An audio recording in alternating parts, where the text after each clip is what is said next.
जय श्री सीते। मैं आपके सामने एक प्रेरणादायक कथा सुना रहा हूँ। रात कैसी बीती।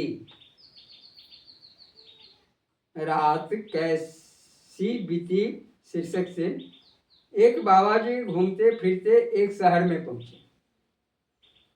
रात हो गई थी, सर्दी के दिन थे। शहर का दरवाजा बंद हो गया था। बाबा जी को ठंड लगी, गरम कपड़ा पास में था नहीं। बाबा जी ने सोने के लिए जगह देखी। एक भरभुज्जे की भट्ठी थी। बाबा जी ने देखा कि यह जगह बढ़िया है। भट्ठी के भीतर थोड़ी थोड़ी गर्माहट थी। बाबा जी उसके भीतर जाकर सो गए। सुबह हुई, बाबा जी की नींद खुली। बगल में ही राजा का महल था। उधर राजा की नींद खुली। राजा ने अपने साथियों से पूछा, कहो भाई, रात कैसी बीती। इधर बाबा जी भट्ठी के भीतर से बोले, कुछ तुम्हारे जैसी, कुछ तुम्हारे से अच्छी। राजा को अनजानी आवाज सुनकर थोड़ा आश्चर्य हुआ। राजा ने फिर पूछा, रात कैसी बीती। बाबा जी ने फिर कहा, कुछ तुम्हारे जैसी, कुछ तुम्हारे से अच्छी।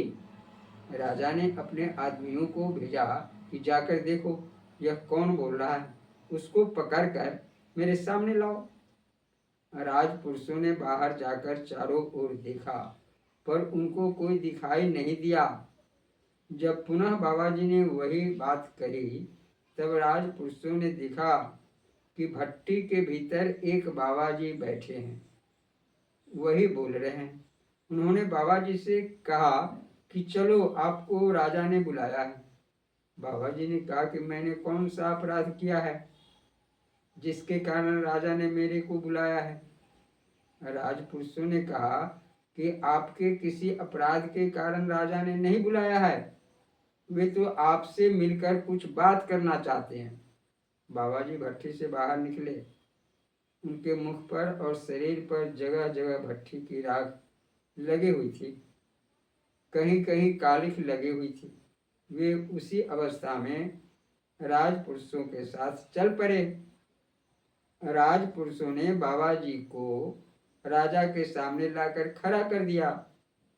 राजा ने बाबा जी को प्रणाम किया और पूछा कि मेरे प्रश्नों का उत्तर आपने दिया था।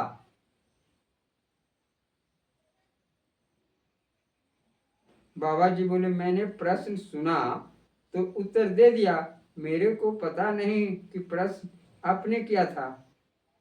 राजा ने कहा, मैंने पूछा कि रात कैसी बीती, तो आपने उत्तर दिया कि कुछ तुम्हारे जैसी, कुछ तुम्हारे से अच्छी। अब आप बताएं कि रात मेरे जैसी कैसी बीती। मैं तो महल में सोया था और आप भट्टी में, फिर मेरे जैसी कैसे हुई। बाबा जी बोले, जब मैं और आप सो गए, तब न तो मेरे को भट्टी याद रही और न आपको महल याद रहा, तो हम दोनों बराबर हो गए ना।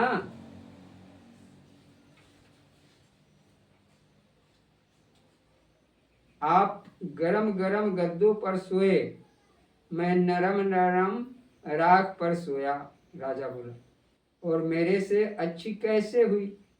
बाबा जी बोले, नींद खुलते ही आपको अपनी और राज्य की सैकड़ों चिंताएं सताने लगी, पर मेरे को कोई चिंता है ही नहीं, इसलिए मेरी रात आपसे भी अच्छी बीती। चाह गई चिंता मिटी, मनुआ बेपरवाह, जिनको कछु न चाहिए, सो साहन के साथ। जय श्री सीते। यह कथा प्रसंग आपको अच्छा लगे तो इसे आप बार बार देखने का प्रयास करेंगे।